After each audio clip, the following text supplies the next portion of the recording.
അത്ഭുതങ്ങൾ തീർന്നിട്ടില്ല, അടയാളങ്ങൾ തീർന്നിട്ടില്ല കാലത്തിൽ ഈ ലോകത്തിൽ. എൻ്റെ പേര് പോൾ തങ്കം, ഇടവക സുൽത്താൻപേട്ടയാണ്. ഞാൻ സാക്ഷ്യം പറയുന്നത് എൻ്റെ മകന് വേണ്ടിയാണ്. അവൻ 2020 വിവാഹം കഴിച്ചു. ആ കൊറോണ കഴിഞ്ഞ പീരീഡായിരുന്നു. അത് കഴിഞ്ഞ് 2021 ഇവനക്ക് ഒരു ലോറി വാങ്ങാനായിട്ട് പോകാൻ, അവൻ ഓപ്പോ മൊബൈലിൽ മാനേജറായിട്ട് പോയിക്കൊണ്ടിരിക്കുകയായിരുന്നു.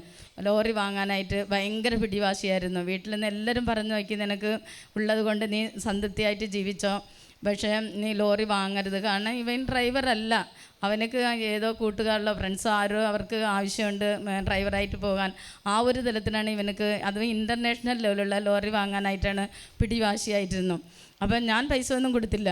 പക്ഷേ ഇവൻ ലോണൊക്കെ എടുത്തിട്ട് എല്ലാം കൂടെ 10-12 ലക്ഷം രൂപ കടമായിട്ട് എടുത്ത് ലോറി വാങ്ങി പിറ്റേ ആഴ്ച തൊട്ട് തന്നെ വീട്ടിലേക്ക് ഒരു സമാധാനം ഇല്ലാത്ത അവസ്ഥ. കാരണം ലോറിക്കാർ പോയത് മുകളിലേക്ക് അങ്ങ് ലോകത്ത് ഉള്ളടക്കം കറങ്ങാൻ പോകേണ്ട, ഇവർക്ക് ഭാഷ അറിയില്ല, മേപ്പ് വഴികൾ അറിയില്ല. അപ്പം ഇവൻ്റെ മേപ്പ് വഴി മൊബൈൽ വഴിയൊക്കെ ഇവനക്ക് വഴി കാണിച്ച് ഗൂഗിളിൽ ഇത് ചെയ്ത് കാണിച്ചു കൊടുക്കുമ്പം വീട്ടിൽ രാത്രിയൊക്കെ ഉറക്കം ഒഴിച്ചിരുന്ന് ഇങ്ങനെ തന്നെയായിരുന്നു.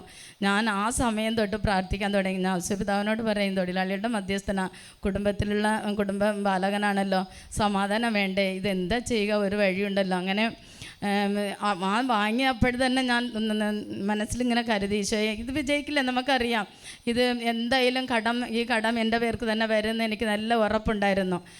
ഇത് വഴി എവിടെയെങ്കിലുമൊക്കെ കൊണ്ടുപോയി ഇടിച്ചു കഴിഞ്ഞാൽ അത് ലക്ഷങ്ങളാകും.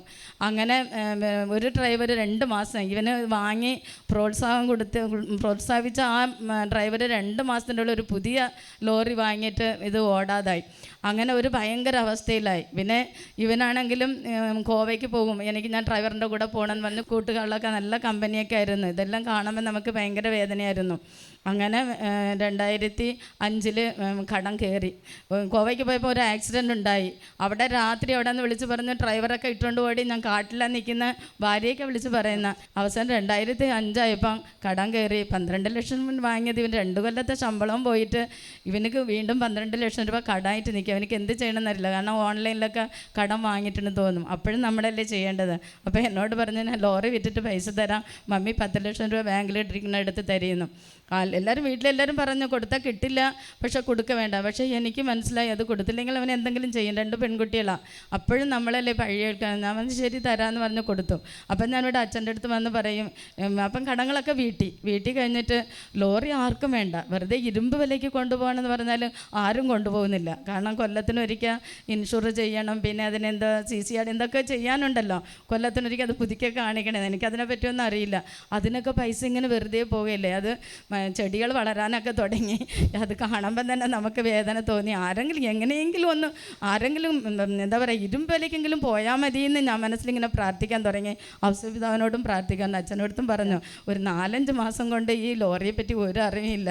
അത് ഏതോ എന്നോട് മലപ്പുറത്തുനിന്ന് വാങ്ങി പുതിയ ലോറിയാക്കി അതിനൊക്കെ സെയിൽസ് ചെയ്തു. എൻ്റെ മനസ്സിനൊരു സമാധാനമുണ്ട്. യേശുവേ നന്ദി. ശരിക്കും നന്നായിട്ട് പ്രാർത്ഥിച്ചു. കാരണം എന്താ വെച്ചാൽ ഓട്ടോ ഇല്ല, എവിടെയെങ്കിലും റോഡ് സൈഡിലൊക്കെയും കയറ്റിയിടുക, ഓടിക്കണമെങ്കിൽ ഡ്രൈവറെ കിട്ടണമെങ്കിൽ പൈസ കൊടുക്കണം. എല്ലാ മേഖലയിലും തകർച്ച, പോകുന്ന വഴിക്കെല്ലാം ആക്സിഡൻറ്റ് പറ്റുക. ഹല്ലേലൂയ.